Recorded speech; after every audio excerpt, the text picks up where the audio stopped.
Jadi, saya akan mulai pembahasan kita pada sahabat ini adalah seri dari 7 sangkakala, yaitu sangkakala kedua. Baiklah, sebelum kita mulai, kita berdoa dulu.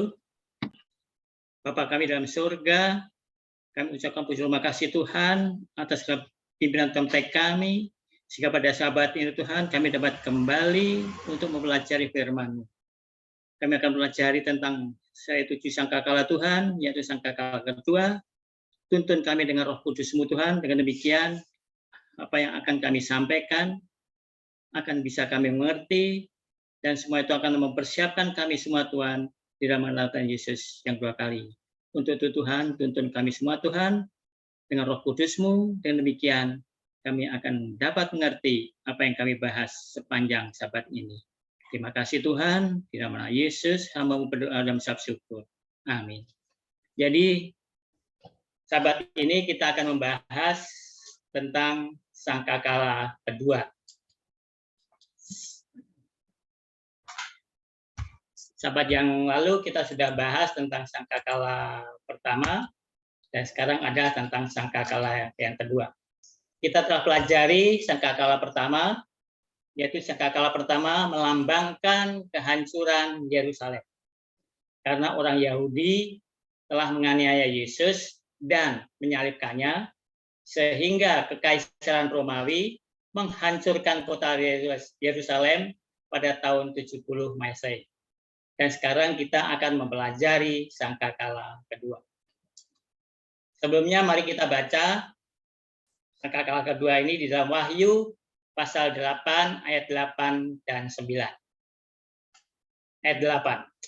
Lalu malaikat yang kedua meniup sangkakalanya, dan ada sesuatu seperti gunung besar yang menyala-nyala oleh api dilemparkan ke dalam laut, dan sepertiga dari laut itu menjadi darah.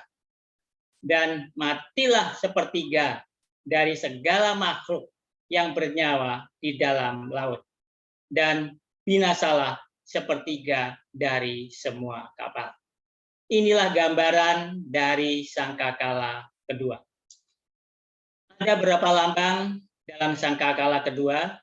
Pertama, gunung besar yang menyala-nyala oleh api. Yang kedua, dilemparkan ke dalam laut. Jadi gunung tadi dilemparkan ke dalam laut. Ketiga, sepertiga laut menjadi darah. Dan yang keempat, sepertiga makhluk di dalam laut mati. Dan yang kelima, sepertiga dari semua kapal binasa. Untuk memahami sangkakala kedua, kita perlu memahami prinsip Alkitab yang sangat penting. Dan kita menemukan prinsip Alkitab yang sangat penting dalam kitab Galatia pasal 6 ayat yang ke-7. Prinsip Alkitab yang penting terdapat dalam kitab Galatia 6 ayat 7. Saya akan baca Galatia 6 ayat 7. Jangan sesat. Allah tidak membiarkan dirinya dipermainkan. Ya, jadi di sini dikatakan Allah tidak membiarkan dirinya dipermainkan. Karena apa yang ditabur orang itu juga yang akan dituainya. Ya, jadi apa yang ditabur orang itu juga yang akan dituainya. Prinsip yang dinyatakan dalam ayat ini tidak hanya berlaku untuk individu, tetapi juga kepada bangsa-bangsa. Mengenai Perancis, Ellen White menulis, Perancis yang tidak bahagia menuai panen dalam darah dengan apa yang telah ditaburkannya. Peristiwa yang mengerikan adalah hasil dari kepatuhan pada kekuatan pengendali Roma. Itulah yang ditulis oleh Ellen White. Sehingga hukum menabur dan menuai berlaku tidak hanya untuk individu, tetapi juga untuk negara yang menabur dan menuai. Ada beberapa contoh Alkitabiah tentang menabur dan menuai. Dan ini terdapat dalam kitab Yesaya 10 ayat 5 ayat 6 dan ayat 12. Sebetulnya perikopnya semuanya, tapi saya akan baca ayat-ayat itu saja. Dan kitab Yeskiel pasal 35 ayat 5 sampai dengan 7. Di mana Allah menggunakan Asyur sebagai alatnya untuk menghukum umatnya yang murtad, yaitu Israel, dan kemudian Allah menghukum Asyur karena menginjak-injak umatnya. Inilah hukum menabur dan menuai tadi. Ya, Allah menggunakan Asyur sebagai alatnya untuk menghukum umatnya yang murtad, yaitu Israel, umatnya, dan kemudian Allah menghukum Asyur karena menginjak-injak umatnya. Yesaya 10 ayat 5 sampai 6 dan ayat 12. Saya akan baca. Celakalah Asyur yang menjadi cambuk murkaku dan yang menjadi tongkat amarahku. Aku akan menyuruhnya terhadap bangsa yang murtad, dan aku akan memerintahkannya melawan umat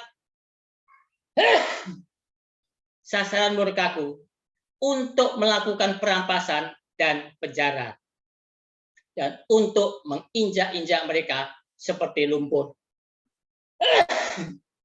di jalan. Maaf. Ayat 12. Tetapi apabila Tuhan telah menyelesaikan segala pekerjaannya di Gunung Sion dan di Yerusalem, maka ia akan menghukum perbuatan ketinggian hati Raja Asyur dan sikapnya yang angkuh sombong.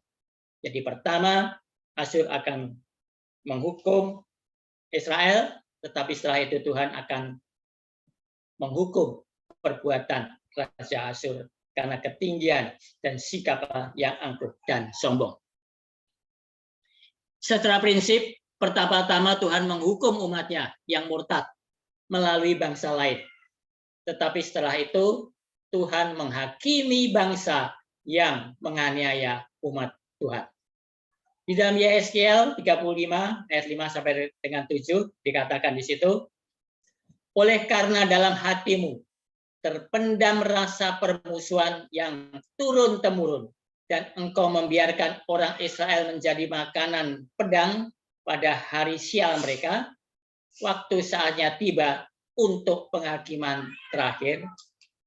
Oleh sebab itu, demi aku yang hidup, demikianlah firman Tuhan Allah, aku akan menjadikan engkau darah, dan darah akan mengejar engkau, oleh sebab engkau bersalah karena mencurahkan darah, maka darah akan mengejar engkau. Aku akan menjadikan pegunungan Sir musnah dan sunyi sepi, dan melenyapkan daripadanya orang-orang yang lalu lalang. Jadi kalau kita melihat kata-kata pegunungan Sir, berarti ini adalah sebetulnya masih saudara dengan Israel. Ini adalah keturunan Esau, karena Esau tinggal di pegunungan Sir. Demikian juga dengan Nebukadnezar, raja dari Babylon. Kita lihat Yeremia 27 ayat 6 sampai dengan 7. Yeremia 27 ayat 6 sampai 7. Dan sekarang aku menyerahkan segala negeri ini ke dalam tangan hambaku, yakni Nebukadnezar, raja Babel, juga binatang di padang telah kuserahkan supaya tunduk kepadanya. Ayat 7, segala bangsa akan takluk kepadanya dan kepada anaknya dan kepada cucunya, sampai saatnya juga tiba bagi negerinya sendiri. Maka banyak bangsa-bangsa dan raja-raja yang besar akan menaklukkannya. Jadi pertama, Nebukadnezar, Babylon atau Babel, dia menaklukkan, tetapi di sini dikatakan sampai saatnya juga tiba bagi negerinya sendiri, artinya negeri Babel, negeri Babylon. Banyak bangsa-bangsa dan raja yang besar akan menaklukkannya. Jadi Babel juga akan ditaklukkan setelah dia menaklukkan dan membakar Yerusalem. Nebukadnezar adalah hamba Allah untuk menghukum Israel yang murtad, dan kemudian Tuhan menghukum Nebukadnezar karena menindas umatnya.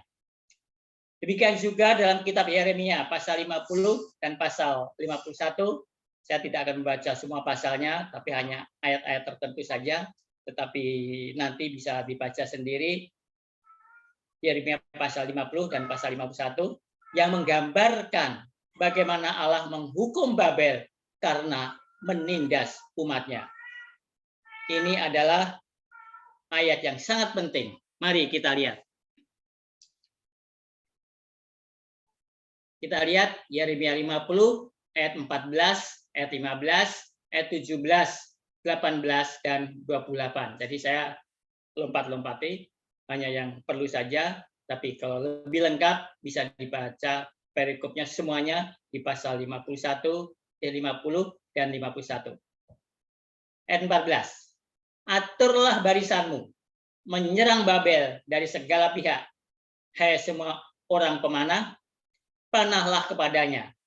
Janganlah merasa sayang akan anak panah, sebab kepada Tuhanlah ia berdosa. Bertempik soralah, menyerangnya dari segala pihak. Dia sudah menyerah, tonggak-tonggaknya sudah rebah, pagar-pagarnya sudah runtuh. Sungguh, itulah pembalasan Tuhan. Laksanakanlah pembalasan terhadapnya. Lakukanlah kepadanya seperti yang dilakukannya sendiri. Ayat 17. Israel adalah seperti domba yang dicerai-beraikan, dihalaukan oleh singa-singa. Mula-mula Raja Asyur memakan dia, dan sekarang pada akhirnya Nebukadnezar, Raja Babel, menggerumit tulang-tulangnya.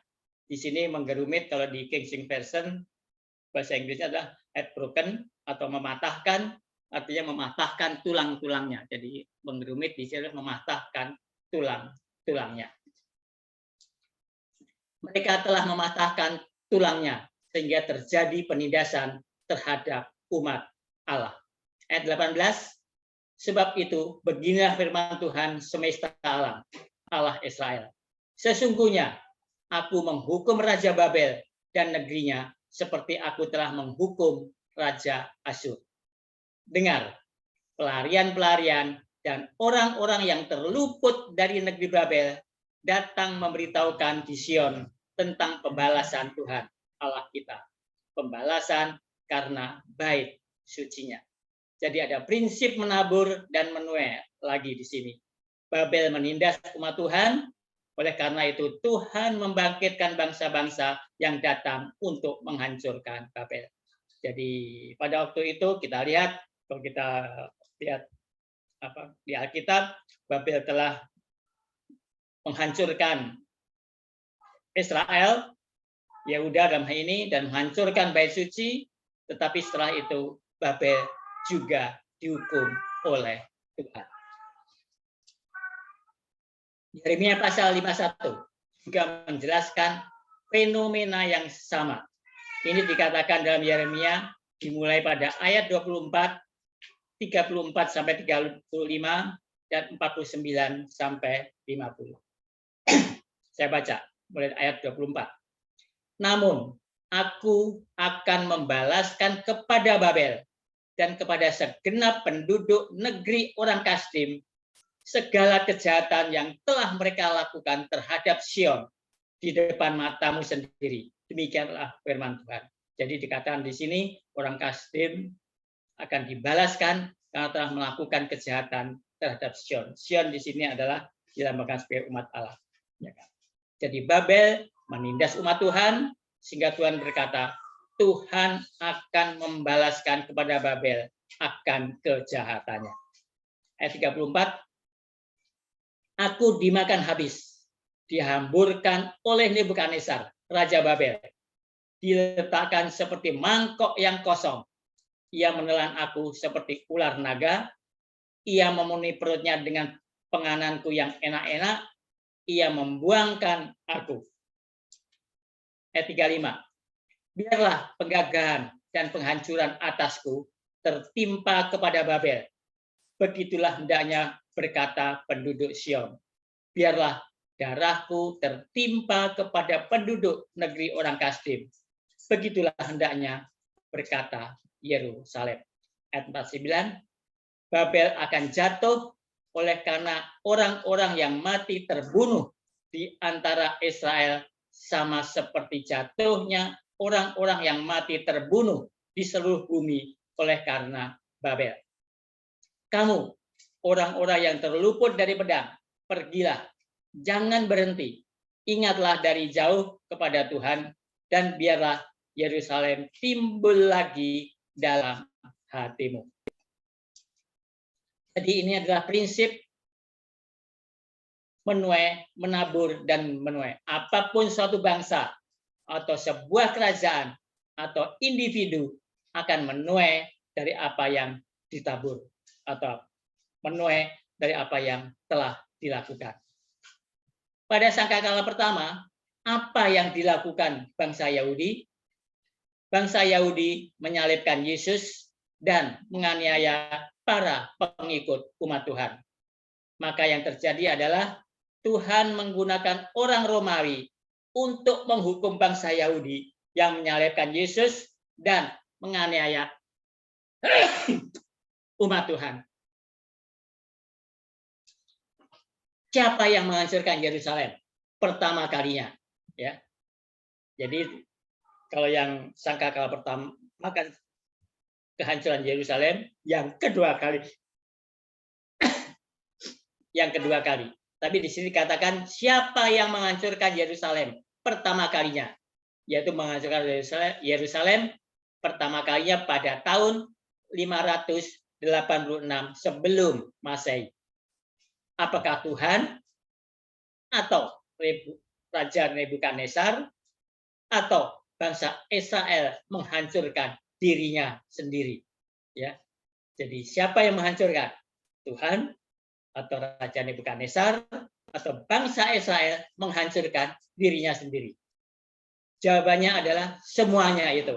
Ya, jadi yang menghancurkan Yerusalem pertama kalinya adalah Tuhan, juga Nebukadnezar, dan juga Israel sendiri menghancurkan dirinya sendiri. Ya, jadi itulah yang menghancurkan. Sekarang mari kita lihat apa yang dikatakan dalam Alkitab di dalam Daniel 9 ayat 14 secara eksplisit mengatakan bahwa Tuhan menghancurkan Yerusalem. Jadi kita akan mempelajari hal-hal apa yang kita bahas ini dari ayat-ayat yang ada di dalam Alkitab. Ya, jadi apakah benar Tuhan yang menghancurkan Yerusalem? Mari kita baca ayat-ayatnya. Demikian juga apakah benar Raja Nebukadnezar dan atau bangsa Israel menghancurkan dirinya sendiri? Kita akan lihat di mana ayat-ayat tersebut di dalam Alkitab. Kita akan mempelajari. Jadi biarlah Alkitab mempelajari dirinya sendiri. Daniel 9 ayat 14.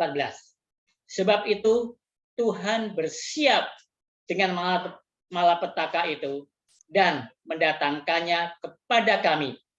Karena Tuhan Allah kami adalah adil dalam segala perbuatan yang dilakukannya, tetapi kami tidak mendengarkan suaranya. Jadi siapa yang membawa semua bencana ini ke Israel? Mengapa mereka ditawan selama 70 tahun? Dikatakan Tuhan telah mendatangkannya kepada kami, sehingga Tuhan melakukannya. Jadi di sini dikatakan berarti yang menghukum Israel atau Yehuda pada kehancuran Yerusalem yang pertama kali adalah Tuhan, dikatakan dari ayat ini. Tetapi Alkitab juga mengatakan bahwa Nebukadnezar juga yang melakukannya. Mari kita lihat dalam 2 Tawarikh 36 ayat 17 sampai dengan 19. 2 Tawarikh 36 ayat 17 sampai 19 menyatakan bahwa Nebukadnezar yang disebut Tuhan, ya disebut Tuhan hambaku. Jadi Nebukadnezar itu disebut Tuhan adalah hambaku. Di Yeremia 27 ayat 6 telah menghancurkan kota Yerusalem dan bait suci. Kita baca 2 Tawarikh 36 ayat 17 sampai 19. Tuhan menggerakkan raja orang Kasdim melawan mereka. Raja itu membunuh teruna mereka dengan pedang dalam rumah kudus mereka dan tidak menyayangkan teruna atau gadis, orang tua atau orang ubanan, semua diserahkan Tuhan ke dalam tangannya. Seluruh perkakas rumah Allah, yang besar dan yang kecil, serta harta benda dari rumah Tuhan, harta benda raja dan harta benda para panglimanya, semuanya dibawanya ke Babel. Mereka membakar rumah Allah, merobohkan tembok Yerusalem, dan membakar segala puri dalam kota itu dengan api. Sehingga musnahlah segala perabotannya yang indah-indah. Jadi, siapa yang menghancurkan Yerusalem pertama kali? Nebukadnezar dan tentaranya. Tetapi tadi kita juga baru saja membaca bahwa yang menghancurkan adalah Tuhan. Ya. Jadi di sini Nebukadnezar yang menghancurkan, tapi sebelumnya kita juga membaca bahwa yang menghancurkan adalah Tuhan. Sekarang, mungkinkah Israel sendiri menghancurkan dirinya sendiri? Ya. Jadi Israel sendiri yang menghancurkan dirinya sendiri. Mari kita perhatikan kitab Daniel pasal 9 ayat 11 dan kemudian ayat 14 dan ayat 15. Ya, jadi saya akan membaca ayat-ayat yang pokok saja. Tapi bisa saja nanti dibaca sendiri perikopnya. Dalam kitab Daniel 9 ayat 11, 14 dan 15 dikatakan semua Israel telah melanggar hukum. Karena dosa Israel maka membawa kehancuran kota Yerusalem dan bait suci. Kita baca Daniel 9 ayat 11 dan ayat 14 dan 15. Ayat 11. Segenap orang Israel telah melanggar hukum-Mu dan menyimpang karena tidak mendengarkan suara-Mu. Sebab itu telah dicurahkan ke atas kami kutuk dan sumpah yang tertulis dalam kitab Taurat Musa, hamba Allah itu. Sebab kami telah berbuat dosa terhadap Dia. Jadi dikatakan di sini, kami telah berbuat dosa terhadap Dia. Kami artinya bangsa Israel telah berbuat dosa terhadap Dia. Ayat 14. Sebab itu Tuhan mempersiap dengan malapetaka itu dan mendatangkannya kepada kami, karena Tuhan Allah kami adalah adil dalam segala perbuatan yang dilakukannya. Tetapi kami tidak mendengarkan suaranya. Jadi dikatakan di sini adalah kami adalah orang Israel, bangsa Israel atau umat Tuhan, atau kami orang Yahudi dan Yehuda, itu adalah umat Tuhan. Ayat 15. Oleh sebab itu, ya Tuhan, Allah kami, yang telah membawa umat-Mu keluar dari tanah Mesir dengan tangan yang kuat dan memasyurkan nama-Mu, seperti pada hari ini, kami telah berbuat dosa, kami telah berlaku fasik. Ya. Jadi bangsa Israel mengaku telah berbuat dosa dan telah berbuat fasik. Inilah yang dikatakan di dalam Daniel 9, 11, 14, dan 15. Jadi Israel memang telah berbuat dosa. Jadi dalam kitab Yeremia 38 ayat 23, juga dalam ayat 17 dan 18, Nabi Yeremia mengatakan kepada Israel, jika Israel tidak tunduk kepada Raja Babel, maka Israel yang akan menjadi penyebab kota Yerusalem dibakar dengan api. Ya, di sini Yeremia telah memperingatkan kepada bangsa itu untuk tunduk saja, menyerah saja, biar saja. Kalau menyerah pasti akan selamat. Tetapi ternyata mereka tidak menyerah. Kita baca Yeremia 38 ayat 17 sampai 18 dan ayat 23. Sesudah itu berkatalah Yeremia kepada Sedekia, beginilah firman Tuhan, Allah semesta alam, Allah Israel. Jika engkau keluar menyerahkan diri kepada para perwira Raja Babel, maka nyawamu akan terpelihara. Ya. Jadi kalau mereka menyerahkan kepada perwira Raja Babel, maka nyawa mereka akan terpelihara. Dan kota ini tidak akan dihanguskan dengan api. Engkau dengan keluargamu akan hidup. Tetapi jika engkau tidak menyerahkan diri kepada para perwira Raja Babel, maka kota ini akan diserahkan ke dalam tangan orang-orang Kasdim yang akan menghanguskannya dengan api, dan engkau sendiri tidak akan luput dari tangan mereka. Ya. Jadi kalau mereka tidak menyerah, maka kota itu akan dihanguskan dengan api, ya kan? Dan mereka juga tidak akan luput dari tangan mereka. Yeremia 38 ayat 23 dikatakan, semua istrimu dan anak-anakmu akan digiring keluar ke hadapan orang-orang Kasdim itu, dan engkau sendiri tidak akan terluput dari tangan mereka, tetapi engkau akan tertangkap oleh Raja Babel, dan kota ini akan dihanguskan dengan api. Jadi karena dosa-dosa Israel, Tuhan memperkerjakan hambanya, yaitu Nebukadnezar, untuk menghancurkan kota dan bait suci. Namun Tuhan tidak akan menggunakan Nebukadnezar untuk membinasakan mereka jika bukan karena dosa Israel. Jadi Nebukadnezar digunakan karena Israel telah berdosa. Jadi kalau begitu, siapa yang menghancurkan Yerusalem yang pertama kali? Ya, yang menghancurkan Yerusalem yang pertama kali adalah Tuhan, tetapi juga Nebukadnezar dan juga Israel sendiri. Jadi yang menghancurkan Yerusalem yang pertama kali adalah Tuhan, demikian juga Nebukadnezar dan juga Israel sendiri. Karena keberdosaan Israel, maka mereka membawa ke atas diri mereka sendiri orang Babilonia yang Tuhan gunakan untuk menghukum mereka karena kemurtatan mereka.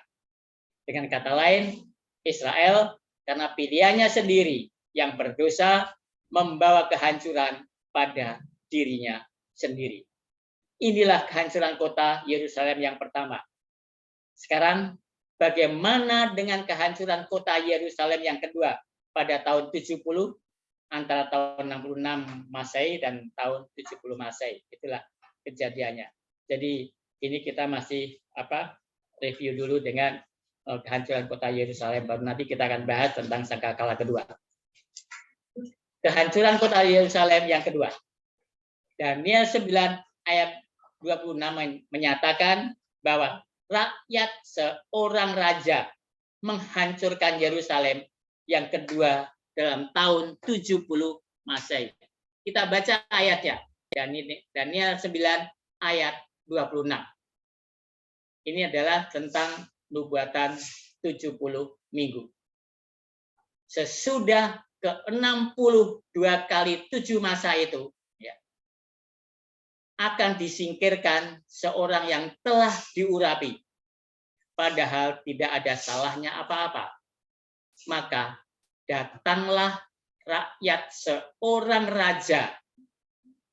Saya ulang lagi, datanglah rakyat seorang raja memusnahkan kota dan tempat kudus itu. Ya, jadi datang rakyat seorang raja yang memusnahkan kota dan tempat kudus itu. Tetapi raja itu akan menemui ajalnya dalam air bah, dan sampai pada akhir zaman akan ada peperangan dan pemusnahan seperti yang telah ditetapkan. Jadi siapa yang menghancurkan kota Yerusalem? Rakyat seorang raja. Jadi yang memusnahkan kota dan tempat kudus itu adalah rakyat seorang raja. Siapa yang disebut raja di dalam Daniel 9 ini?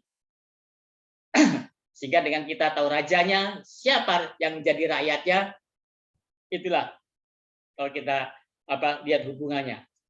Rakyat seorang raja. Yang disebut raja dalam Daniel 9 adalah Yesus Kristus. Ya, itulah raja. Di seluruh kitab Daniel, ketika kata raja digunakan, itu berlaku untuk Kristus. Tidak pernah berlaku untuk manusia. Dia adalah raja yang berdiri mengawasi umatnya. Dia adalah raja segala raja dalam kitab Daniel pasal 8. Jadi raja dalam kitab Daniel pasal 9 adalah Kristus. Jika raja dalam Daniel 9 ayat 26 adalah Yesus, maka siapa yang harus menjadi rakyat dari raja itu? Karena dikatakan di situ rakyat seorang raja yang memusnahkan kota dan tempat yang kudus itu, kan dikatakan seperti itu. Yang menjadi rakyat dari raja atau raja Yesus adalah bangsa Yahudi. Ya. Bangsa Yahudi adalah umat Tuhan. Dia adalah rakyat dari atau umat dari umat Yesus, umat Tuhan dia sebetulnya. Ya. Itulah. Jadi yang menjadi rakyat dari raja atau Yesus adalah bangsa Yahudi. Jika raja dalam ayat 26 ada Yesus, maka rakyat seorang raja harus orang-orang Yahudi. Kita ingat bahwa kata orang atau kami di seluruh kitab Daniel 9 selalu merujuk pada Israel. Ini bisa kita lihat di dalam ayat 15, 16, 19, 20, dan 24 di Daniel pasal 9. Ya, jadi yang dimaksud orang atau kami di seluruh kitab Daniel 9 adalah orang Israel. Kita perhatikan kitab Daniel 9 ayat 15, 16, 19, 20, 24. Ya. Oleh sebab itu, ya Tuhan, Allah kami, ya kami berarti orang Israel, yang telah membawa umat-Mu keluar dari tanah Mesir dengan tangan yang kuat dan memasyurkan nama-Mu seperti pada hari ini. Kami, artinya orang Israel, telah berbuat dosa. Kami telah berlaku fasik. Ya Tuhan, sesuai dengan belas kasihan-Mu, biarlah kiranya murka dan amarah-Mu berlalu dari Yerusalem, kota-Mu, gunung-Mu yang kudus. Sebab oleh karena dosa kami dan oleh karena kesalahan nenek moyang kami, maka Yerusalem dan umat-Mu telah menjadi celah bagi semua orang yang di sekeliling kami. Ayat 19, sekarang, ya Tuhan, dengarlah. Ya Tuhan, ampunilah. Ya Tuhan, perhatikanlah dan bertindaklah dengan tidak bertangguh. Oleh karena Engkau sendiri, Allahku, sebab kotamu dan umat-Mu disebut dengan nama-Mu. Sementara aku berbicara dan berdoa dan mengaku dosaku dan dosa bangsaku, bangsa Israel, dan menyampaikan ke hadapan Tuhan Allahku permohonanku bagi gunung kudus Allahku. Ayat 24, 70 kali 7 masa telah ditetapkan atas bangsamu dan atas kotamu yang kudus untuk melenyapkan kefasikan, untuk mengakhiri dosa, untuk menghapuskan kesalahan, untuk mendatangkan keadilan yang kekal, untuk menggenapkan penglihatan dan nabi, dan untuk mengurapi yang maha kudus. Ya. Jadi Mang Daniel pasal 9 itu adalah berisi tentang nubuatan 70 minggu. Awal dari nubuatan 2300 petang dan pagi. Pertanyaan, apakah orang-orang Yahudi menghancurkan kota Yerusalem dan bait suci mereka sendiri? Karena dikatakan rakyat seorang raja memusnahkan kota dan tempat kudus itu. Jadi dengan kata lain, orang-orang Yahudi menghancurkan kota mereka sendiri, yaitu Yerusalem dan bait suci. Mungkin ada yang mengatakan bahwa itu tidak mungkin terjadi. Gagasan itu tampaknya tidak masuk akal dan mustahil. Setidaknya orang-orang Yahudi tidak menghancurkan kota dan tempat kudus mereka sendiri. Apakah Titus dan orang-orang Romawi menghancurkan kota Yerusalem dan bait suci? Di sini perumpamaan perjamuan kawin di Matius 22 ayat 1 sampai 14 menjelaskan dengan jelas siapa yang menghancurkan Yerusalem untuk kedua kalinya. Sebetulnya sama seperti perumpamaan tentang pekerja kebun anggur dalam Matius 21 ayat 33 sampai 46. juga memberitahu kita siapa yang membawa kehancuran atas kota Yerusalem. Tetapi dalam hal ini saya hanya akan membahas di Matius 22 ayat 1 sampai dengan 14 yang menjelaskan siapa yang menghancurkan Yerusalem untuk kedua kalinya. Seperti kita lihat dalam perumpamaan Matius 22 tentang perjamuan kawin. Kita tahu semua tentang perumpamaan ini. Dan seperti yang kita perhatikan, Tuhan mengutus hambanya ke Israel untuk mengundang mereka ke perjamuan kawin anaknya, yaitu dengan pernikahan Yesus. Jadi tahap perumpamaan pertobatan mewakili periode perjanjian lama. Ya. Jadi awal dari perikop itu adalah tahap pertama dari perumpamaan, itu adalah pertobatan untuk mewakili periode perjanjian lama. Mari kita lihat Matius 22 ayat 1 sampai dengan 14. Matius 22 ayat 1 sampai 14. Ayat 1. Lalu Yesus berbicara pula dengan perumpamaan kepada mereka. Hal kerajaan surga seumpama seorang raja yang mengadakan perjamuan kawin untuk anaknya. Ya. Jadi perjamuan kawin itu adalah seperti hal kerajaan surga. Ya. Itulah yang dikatakan di sini. Ayat 3, ia menyuruh hamba-hambanya memanggil orang-orang yang telah diundang ke perjamuan kawin itu. Tetapi orang-orang itu tidak mau datang. Ya. Jadi di ayat 3 dikatakan hamba-hambanya memanggil orang-orang diundang ke perjamuan kawin itu, tetapi orang-orang itu tidak mau datang. Jadi Allah lalu mengirim hamba-hamba ke Israel untuk mengundang mereka ke pernikahan anaknya. Ya, jadi di sini Allah mengirim hamba-hamba ke Israel di ayat 2 tadi dan 3 tadi. Jadi tahap pertama perumpamaan ini mewakili periode perjanjian lama. Ketika Allah mengutus kelompok utusan pertama, yaitu para nabi, untuk mempersiapkan Israel untuk menantikan kedatangan Mesias. Jadi Matius 22 ayat 1 sampai 3 itu adalah tahap pertama. Perumpamaan dari perjamuan kawin itu adalah tahap pertama, mewakili periode perjanjian lama, ketika Allah mengutus kelompok para nabi, ya kan, untuk mempersiapkan Israel untuk menantikan kedatangan Mesias atau kedatangan Yesus yang pertama kali. Itulah, jadi di situ dikatakan dia menyuruh hamba-hambanya memanggil orang-orang yang telah diundang ke perjamuan kawin itu, tetapi orang-orang itu tidak mau datang. Ya, itulah tahap pertama, mereka tidak mau datang. Dan apa yang dilakukan dengan kelompok utusan kedua yang dikirim karena Israel telah menolak undangan para nabi.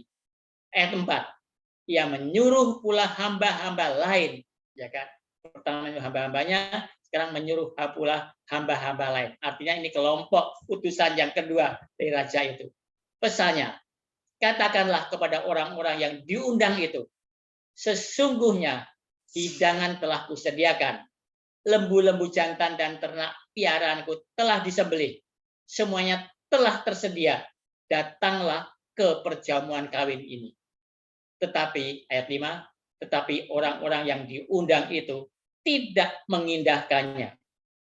Ada yang pergi ke ladangnya, ada yang pergi mengurus usahanya, dan yang lain menangkap hamba-hambanya itu, menyiksanya dan membunuhnya. Itulah kelompok kedua, ya.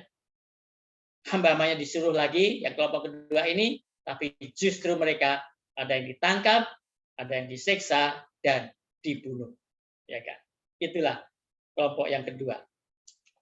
Kemudian setelah Kristus dikorbankan, jadi ayat 4 itu melambangkan, perumpamaan itu melambangkan Kristus telah dikorbankan, Yesus telah disalib. Bapa mengirim hamba-hamba lain. Ya, tadi kan kelompok pertama dikirim nabi-nabi. Sekarang kelompok kedua, hamba-hamba lain. Siapa itu? Petrus, Yohanes, Stefanus, Paulus, dan lain-lainnya. Untuk mengirim undangan kepada orang yang sama, tetapi mereka juga menolak pesan ini. Ya kan? Seperti di ayat 56 kan, mereka disuruh pergi, tetapi mereka ditangkap dan disiksa dan dibunuh. Itulah hamba-hamba yang lain yang disuruh pergi untuk mengundang mereka ke perjamuan kawin. Ayat 7, maka murkalah raja itu, lalu menyuruh pasukannya. Siapa pasukannya? Romawi, ke sana untuk membinasakan pembunuh-pembunuh itu dan membakar kota mereka. Ya. Ayat 7 menggambarkan reaksi raja terhadap penolakan kedua. Jadi siapa yang menghancurkan kota Yerusalem yang kedua kali? Apakah Tuhan? Iya. Apakah Titus? Iya. Tentara Romawi? Iya. Ya kan? Tetapi siapa yang akhirnya harus disalahkan? Orang-orang Yahudi itu sendiri yang harus disalahkan. Ya kan? Mereka sendiri yang membakar kota Yerusalem yang kedua. Ayat 8 sekarang. Sesudah itu, ia berbicara kepada hamba-hambanya. Perjamuan kawin telah tersedia, tetapi orang-orang yang diundang tadi tidak layak untuk itu. Sebab itu, pergilah ke persimpangan-persimpangan jalan dan undanglah setiap orang yang kamu jumpai di sana ke perjamuan kawin itu. Maka pergilah hamba-hamba itu dan mereka mengumpulkan semua orang yang dijumpainya di jalan-jalan, orang-orang jahat dan orang-orang baik, sehingga penuhlah ruangan perjamuan kawin itu dengan tamu. Ya, jadi hamba-hambanya diutus lagi sekarang, panggil semuanya. Ternyata banyak yang datang, ya kan? Sehingga tempat perjamuan kawin itu penuh. Ketika raja itu masuk untuk bertemu dengan tamu-tamu itu, ia melihat seorang yang tidak berpakaian pesta. Ia berkata kepadanya, "Hai saudara, bagaimana engkau masuk kemari dengan tidak mengenakan pakaian pesta?" Tetapi orang itu diam saja. Lalu kata raja itu kepada hamba-hambanya, "Ikatlah kaki dan tangannya dan campakkanlah orang itu ke dalam kegelapan yang paling gelap. Di sanalah akan terdapat ratap dan kertak gigi. Sebab banyak yang dipanggil, tetapi sedikit yang dipilih." Itulah yang terjadi. Jadi semuanya diundang, mereka pada datang, sehingga perjamuan kawin itu penuh, tetapi ada yang tidak mengenakan pakaian pesta. Pertanyaannya adalah, apa itu pakaian pesta? Jadi apa yang dilambangkan dengan pakaian pesta? Kita baca Zakaria 3 ayat 3 sampai 4 ya. Jadi biarlah Alkitab menerangkan dirinya sendiri apa yang dimaksud. Karena tadi perjamuan kawin itu ibarat adalah kerajaan surga. Artinya pakaian pesta untuk masuk itu adalah masuk ke dalam kerajaan surga. Zakaria 3 ayat 3 sampai dengan 4. Ayat 3 saya baca. Adapun Yosua mengenakan pakaian yang kotor waktu dia berdiri di hadapan malaikat itu. Ayat 4, yang memberikan perintah kepada orang-orang yang melayaninya, tanggalkanlah pakaian yang kotor itu daripadanya. Dan kepada Yosua ia berkata, lihat, dengan ini aku telah menjauhkan kesalahanmu daripadamu. Aku akan mengenakan kepadamu pakaian pesta. Jadi pakaian pesta adalah melambangkan pakaian kebenaran Allah. Sebelumnya Yosua memakai pakaian kotor, itu adalah perbuatan-perbuatan kesalahan dia, dosa-dosa dia. Tetapi setelah itu dia diganti pakaiannya sehingga dia dikenakan pakaian pesta. Pakaian pesta melambangkan pakaian kebenaran Allah. Kita tahu semuanya pada waktu Adam dan Hawa belum berdosa, mereka keduanya telanjang, tetap tidak merasa malu. Karena apa? karena mereka memakai pakaian kebenaran Allah. Mereka belum berdosa, sehingga mereka mengenakan pakaian kebenaran Allah. Tetapi begitu mereka berdosa, mereka makan pohon yang sudah dilarang oleh Tuhan. Akhirnya apa? Mereka tahu bahwa diri mereka terancam. Artinya apa? Pakaian kebenaran Allah sudah hilang, sehingga mereka berusaha untuk mengenakan daun ara. Artinya apa? Dia berusaha untuk menutupi dirinya sendiri, pakaian dengan usaha diri sendiri, tapi tetap merasa mereka itu malu, sehingga mereka bersembunyi. Padahal mereka sudah mengenakan pakaian dari daun ara, tapi itu adalah usaha mereka sendiri, sehingga mereka tetap merasa malu, takut kepada Tuhan, sehingga Tuhan mengenakan pakaian dari kulit binatang, dalam hal ini domba. Jadi domba melambangkan kebenaran Kristus. Jadi untuk masuk kerajaan surga, kita harus mengenakan pakaian kebenaran Allah, yaitu menerima Yesus sebagai juru selamat kita dan menuruti perintah-perintahnya. Jadi di sini ada dua hal yang harus kita ketahui: menerima Yesus dan menuruti perintahnya. Menerima Yesus saja tidak ada artinya kalau masih suka-suka dia. Harus menuruti perintahnya. Jadi dengan kita menerima Yesus, itu artinya kita diberikan kebenaran untuk sementara waktu selama di dunia ini. Tetapi begitu nanti kita ke surga, kita akan diberikan pakaian kebenaran seperti yang Adam dan Hawa kenakan sebelum dia berdosa. Ya. Jadi di sini kita lihat tadi ada yang tidak mengenakan pakaian pesta, artinya dia tidak mengenakan pakaian kebenaran Yesus, artinya dia itu masih belum mengenakan kebenaran Kristus, sehingga dia harus diusir, dia harus dikeluarkan dari perjamuan kawin itu. Ya. Inilah yang dilambangkan dengan pakaian pesta, yaitu menerima Yesus sebagai juru selamatnya dan menuruti perintah-perintahnya. Dengan kata lain, bagaimana tabiat kita sama dengan tabiat Yesus. Jadi ada 3 ide menyatu dalam perumpamaan di kitab Matius 22 ayat 1 sampai dengan 14. Pertama, Tuhan menggunakan siapa? Ini yang kedua, tentara Romawi. Ya, Tuhan menggunakan tentara Romawi. Ya, dikatakan sebagai pasukannya. Untuk apa?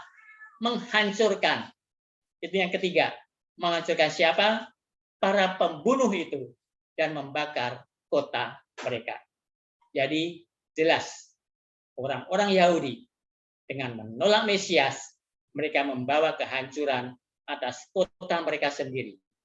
Hosea 13 ayat 9. Jadi meskipun Tuhan menggunakan Titus dan tentara Romawi untuk menghancurkan kota dan bait suci, pilihan bangsa Yahudi benar-benar menentukan nasibnya. Kita baca Hosea 13 ayat 9. Aku membinasakan engkau, hai Israel, siapakah yang dapat menolong engkau? Itulah yang dikatakan Hosea 13 ayat 9. Ellen White menulis dalam buku Kemenangan Akhir halaman 35 dan 36 dikatakan orang-orang Yahudi telah menempa sendiri belenggu kakinya. Mereka telah mengisi sendiri cawan pembalasan. Dalam keruntuhan total yang menimpa mereka sebagai bangsa dan dalam semua malapetaka yang menimpa mereka, lebih lanjut dalam penceraian, mereka hanya menuai apa yang telah mereka tanam dengan tangan mereka sendiri. Nabi berkata, hai Israel, engkau telah membinasakan dirimu sendiri. Ya. Sebab engkau telah tergelincir karena kesalahanmu. Hosea 13 ayat 9 dan Hosea 14 ayat 2. Penderitaan mereka sering dinyatakan sebagai hukuman yang diberikan kepada mereka oleh perintah langsung dari Allah. Dengan demikian, setan penipu besar itu mencoba menyembunyikan pekerjaannya. Oleh karena orang-orang Yahudi telah dengan degilnya menolak kasih dan kemurahan ilahi, menyebabkan perlindungan Allah ditarik dari mereka. Dan setan telah diizinkan memerintah mereka sesuai dengan kehendaknya.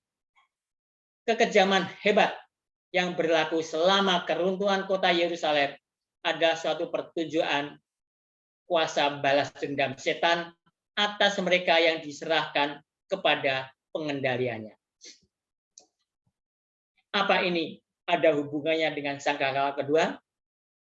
Ya, sekarang kita akan membahas bagaimana prinsip ini berlaku untuk sangkakala kedua. Kita memiliki gunung yang terbakar di sangkakala kedua, dan gunung yang terbakar itu dibuang ke laut. Ya, mari kita baca kitab Wahyu 8 ayat 8. Ini adalah sangkakala yang kedua. Lalu malaikat yang kedua meniup sangkakalanya, dan ada sesuatu seperti gunung besar yang menyala-nyala oleh api, dilemparkan ke dalam laut, dan sepertiga dari laut itu menjadi darah. Apakah yang dilambangkan dengan gunung dalam Alkitab? Arti simbol dari gunung yang terbakar. Gunung-gunung dalam nubuatan Alkitab melambangkan kerajaan. Kita ingat dalam kitab Daniel pasal 2, batu tanpa perbuatan tangan manusia menimpa patung tepat pada kakinya. Dan kemudian batu yang menimpa patung itu menjadi gunung besar yang memenuhi seluruh bumi. Itulah kerajaan kekal abadi. Ini disampaikan oleh Daniel kepada Nebukadnezar. Sehingga jatuhnya sebuah gunung harus mewakili jatuhnya sebuah kerajaan. Dengan demikian, jatuhnya kerajaan harus dipandang dalam sangkakala kedua. Ini bisa kita baca dalam Daniel 2 ayat 35, 44, 45, Yesaya 14 ayat 13, Mazmur 48 ayat 1 dan 2, dan Yesaya 2 ayat 1 sampai dengan 4. Mari kita baca ayat-ayat tersebut.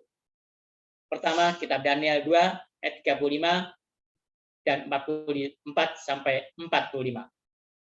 Ayat 35. Maka dengan sekaligus diremukkannya juga besi, tanah liat, tembaga, perak, dan emas itu.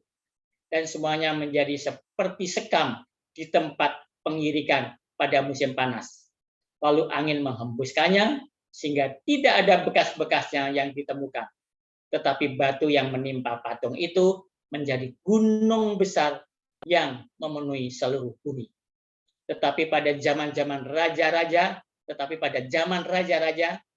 Allah semesta langit akan mendirikan suatu kerajaan yang tidak akan binasa sampai selama-lamanya. Dan kekuasaan tidak akan beralih lagi kepada bangsa lain. Kerajaan itu akan meremukkan segala kerajaan dan menghabisinya. Tetapi kerajaan itu sendiri akan tetap untuk selama-lamanya. Ayat 45. Tepat seperti yang Tuhan kulihat, bahwa tanpa perbuatan tangan manusia, sebuah batu terungkit lepas dari gunung dan meremukkan besi, tembaga, tanah liat, perak, dan emas itu. Allah yang maha besar telah memberitahukan kepada Tuanku, Raja, apa yang akan terjadi di kemudian hari. Mimpi itu adalah benar dan maknanya dapat dipercaya. Demikian juga dalam Yesaya 14 ayat 13, kerajaan Allah di surga diwakili oleh sebuah gunung juga.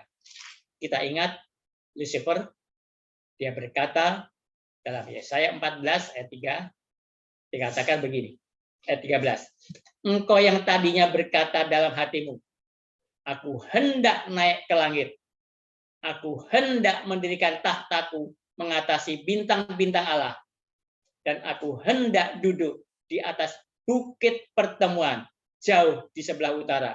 Di sini bukit pertemuan adalah gunung, kalau bahasa Inggrisnya, ya kan? Jauh di sebelah utara.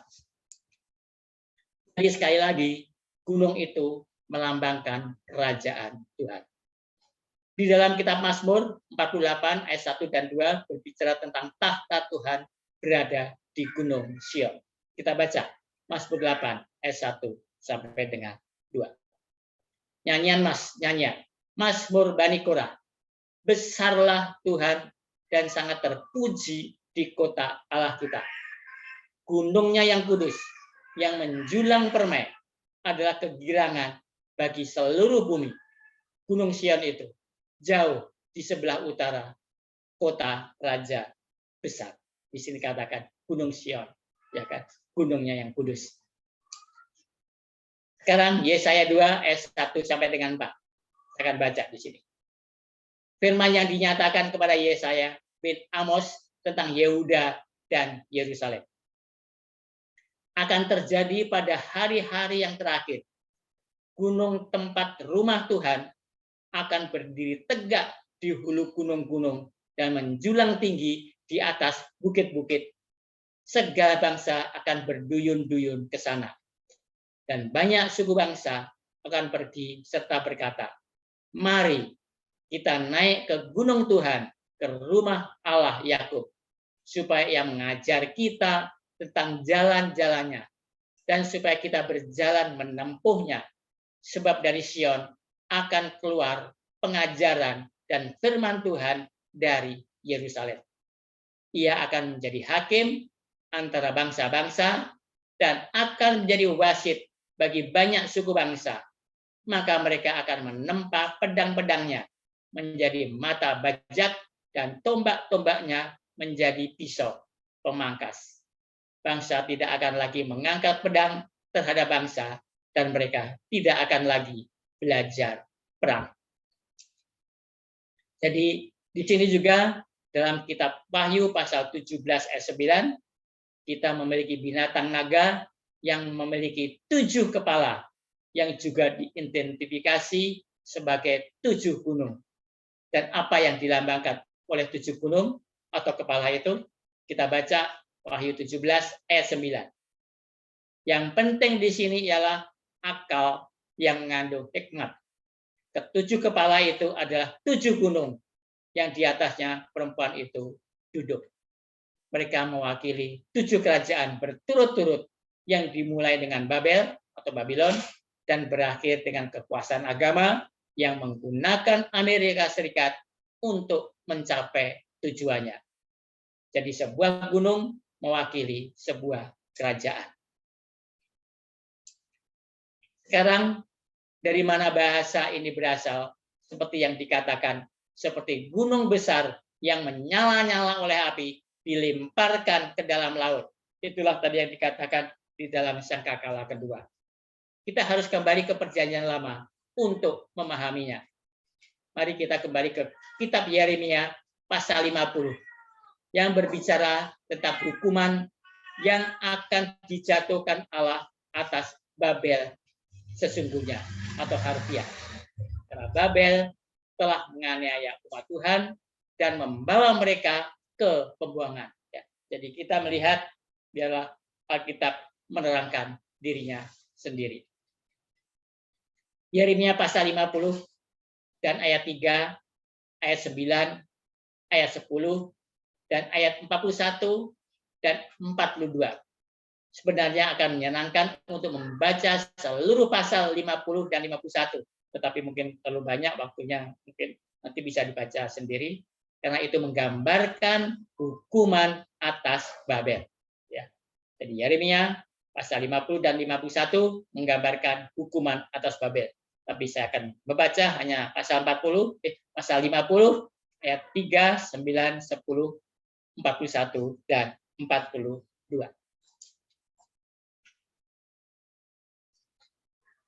Yeremia 50, ayat 3, 9, sampai 10, pasal 1 dan 42.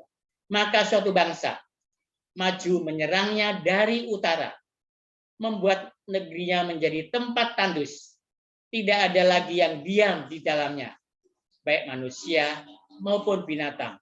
Semuanya lari lenyap. Sebab sesungguhnya aku menggerakkan dan membangkitkan terhadap Babel sekumpulan bangsa-bangsa yang besar dari utara. Mereka akan mengatur barisan untuk melawannya. Dari sanalah kota itu akan direbut. Panah-panah mereka adalah seperti pahlawan yang mujur, yang tidak pernah kembali dengan tangan hampa. Ayat 10, negeri orang-orang Kasdim akan menjadi rampasan, semua orang yang merampasnya akan puas hatinya. Demikianlah firman Tuhan. Ayat 41, lihatlah, suatu bangsa akan datang dari utara, suatu suku bangsa yang besar, dan banyak raja akan bergerak maju dari ujung bumi. Mereka memakai panah dan tombak, mereka bengis, tidak kenal belas kasihan. Suara mereka gemuruh seperti laut.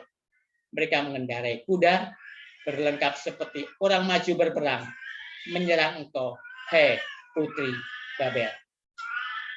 Sekarang mari kita lihat Yeremia 51 ayat 25. Ini adalah ayat kunci untuk memahami sangkakala kedua. Di sini Yeremia membandingkan kerajaan Babel dengan gunung yang menghancurkan. Akhirnya gunung yang menghancurkan ini menjadi gunung yang terbakar, dan gunung yang terbakar ini dibuang di laut. Ini memiliki hubungan dengan sangkakala kedua. Mereka memiliki hal yang sama, yaitu memiliki gunung yang menyala-nyala dan dilemparkan ke laut. Kita ingat Yeremia pasal 50 dan pasal 51 menggambarkan kehancuran Babel karena Babel menghancurkan Yerusalem dan menganiaya umat Tuhan. Dalam kitab Yeremia pasal 51 ayat 24 sampai 25, Nabi Yeremia membandingkan kerajaan Babel dengan gunung yang menghancurkan. Dan ini adalah ayat kunci tersebut. Akhirnya, gunung yang menghancurkan ini menjadi gunung terbakar yang didorong ke laut.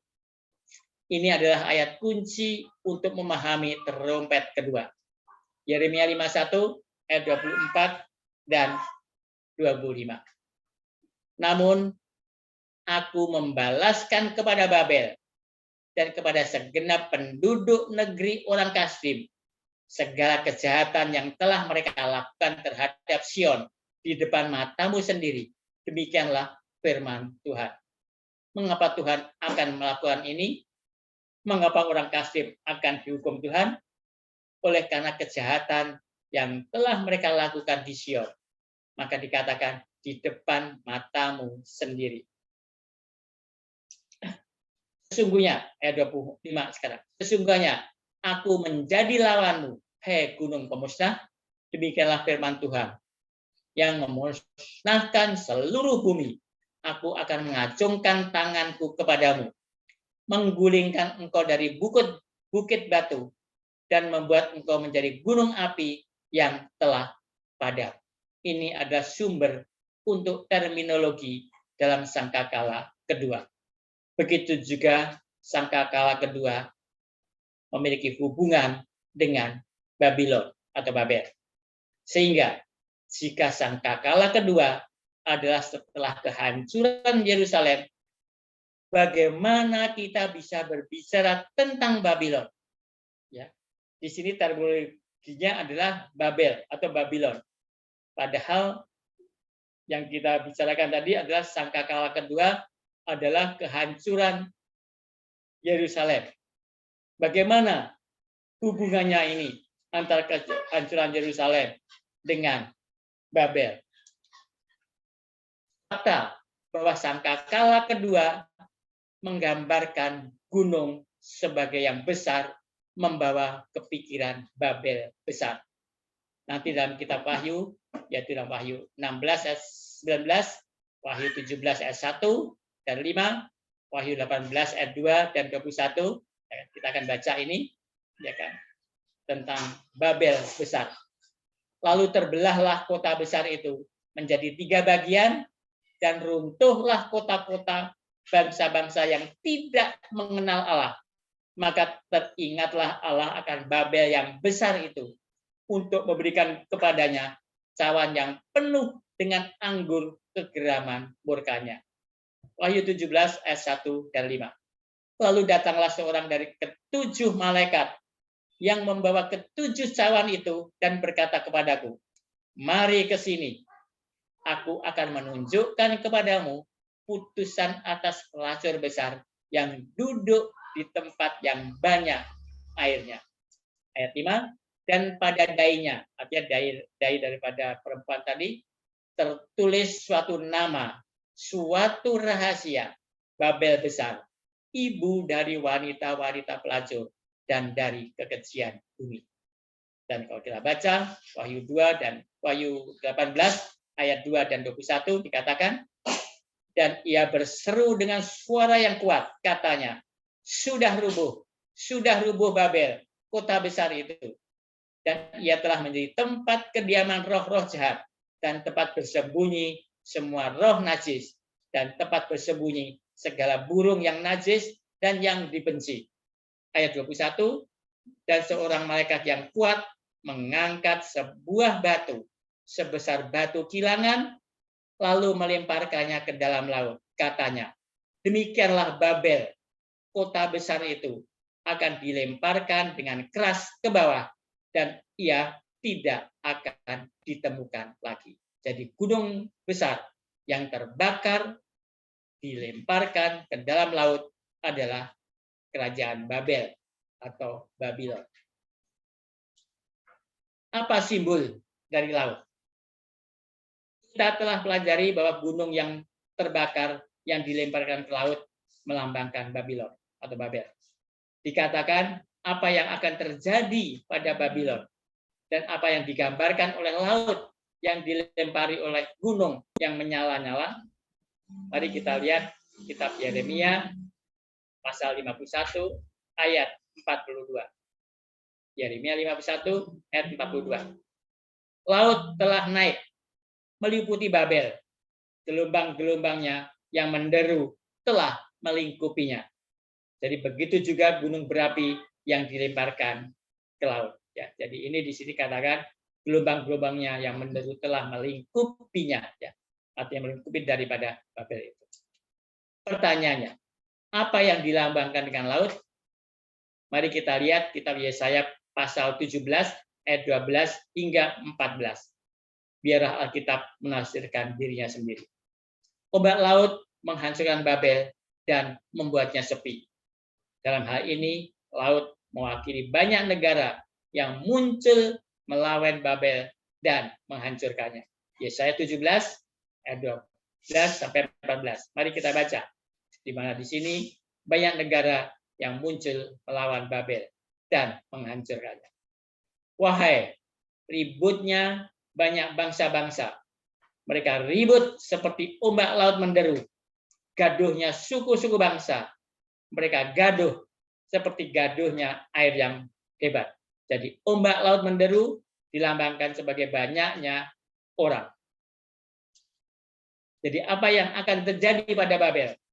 Babel akan dibakar, dia akan dibakar sebagai kerajaan, dia akan dibuang ke laut, yang berarti bahwa akan ada bangsa yang datang melawan Babel, dan Babel akan tenggelam, artinya jatuh. Ayat 13.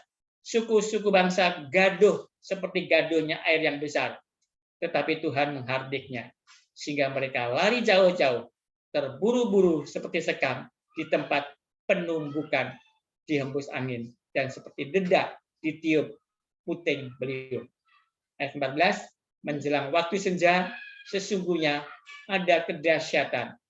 Sebelum hari pagi, mereka sudah tidak ada lagi. Itulah bagian orang-orang yang merampoki kita, dan itulah yang ditentukan bagi orang-orang yang merampasi kita. Inilah alasan mengapa gunung adalah gunung yang terbakar dan dilemparkan ke laut, yang melambangkan banyak sekali bangsa yang datang melawannya. Ini adalah bagian dari mereka yang menjarah dan banyak dari mereka yang merampok. Kita melihat prinsip bahwa kita memulai pembahasan dengan mengapa Babylon dihukum. Babylon dihukum karena Babylon menganiaya umat Tuhan. Mengapa pertempuran akhir zaman dan akan dihukum? Apakah itu hanya karena Babel akhir zaman melakukan penyembahan berhala? Kita tahu bahwa mereka atau Babel percaya hal-hal yang salah. Tetapi alasan yang utama pelacur itu dipenuhi dengan darah orang kudus, yaitu para martir Yesus. Dan Babel telah menganiaya umat Tuhan, oleh karena itu hukuman akan dijatuhkan ke Babel. Sekarang kita lihat beberapa ayat lain yang menjelaskan arti air atau air laut. Yesaya 60 ayat 5. Pada waktu itu engkau akan heran melihat dan berseri-seri.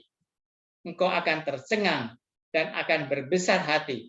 Sebab kelimpahan dari seberang laut akan beralih kepadamu. Dan kekayaan bangsa-bangsa akan datang kepadamu. Apa arti ayat ini?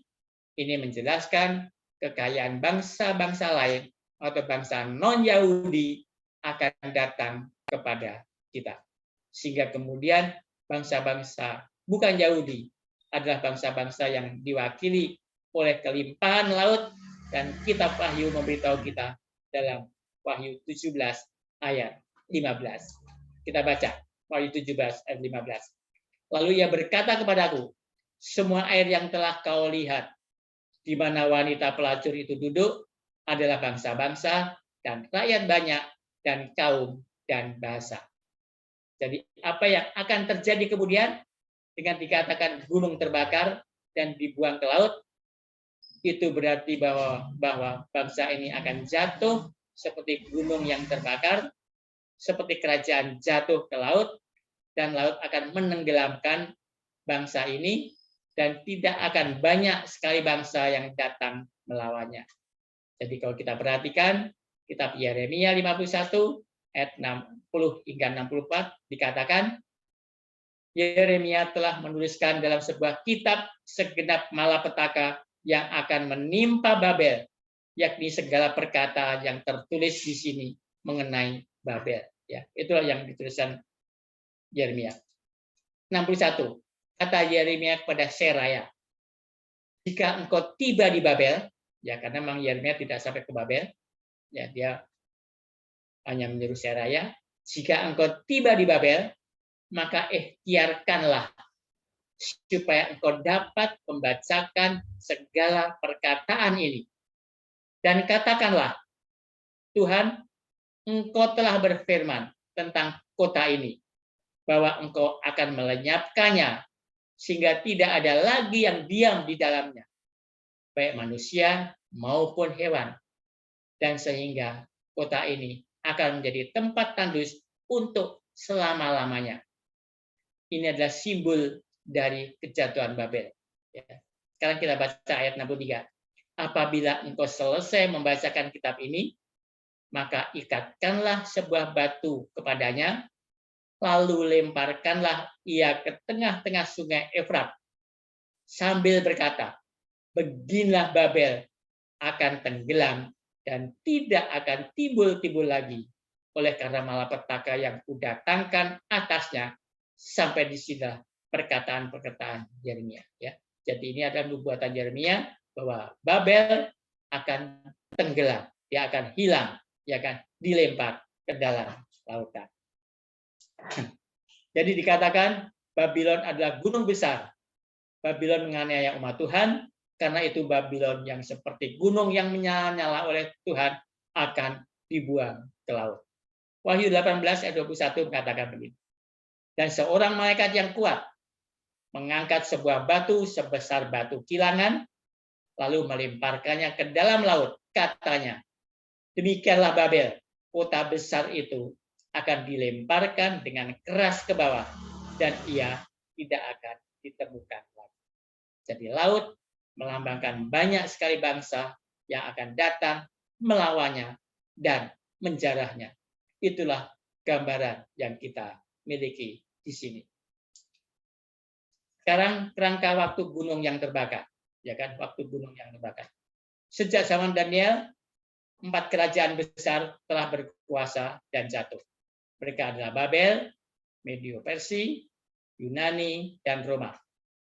Kekuatan yang berkuasa di hari-hari ketika Yohanes menulis kitab Wahyu adalah Kekaisaran Romawi. Babel sesungguhnya telah jatuh. Maka ketika Yohanes menerima penglihatan itu, maka sangkakala kedua tidak dapat merujuk pada jatuhnya secara harfiah Babel kuno dalam Perjanjian Lama. Pertanyaannya, ya, karena dikatakan di situ urutan kerajaan seperti itu. Babel yang pertama, Babel, Medio Persia, Yunani, dan Roma. Tapi di sini dikatakan tadi ada Yerusalem karena ada hubungannya dengan Babel yang jatuh. Bagaimana ini hubungannya? Pertanyaan, kerajaan mana yang menghancurkan Yerusalem, menganiaya umat Tuhan, dan kemudian pada gilirannya menderita hukuman Tuhan? Ya, ini kehancuran yang kedua. Satu-satunya jawaban adalah Kekaisaran Romawi. Ya, itulah jawabannya. Dalam Wahyu 17 kita melihat binatang naga dengan 7 kepala. Namun 7 kepala sebenarnya 7 gunung. Masing-masing kepala atau gunung itu mewakili kerajaan yang memerintah, dimulai dengan Babel. Gunung terbakar yang dilemparkan ke laut pada suara sangkakala kedua ada gunung yang keempat dari 7 gunung atau kepala dalam Wahyu 17, yaitu Kekaisaran Romawi. Pertanyaannya adalah, apakah sah, ya kan, untuk mengambil terminologi Alkitab yang menggambarkan Babel secara harfiah atau sesungguhnya dan menerapkannya secara simbolis ke Kekaisaran Romawi?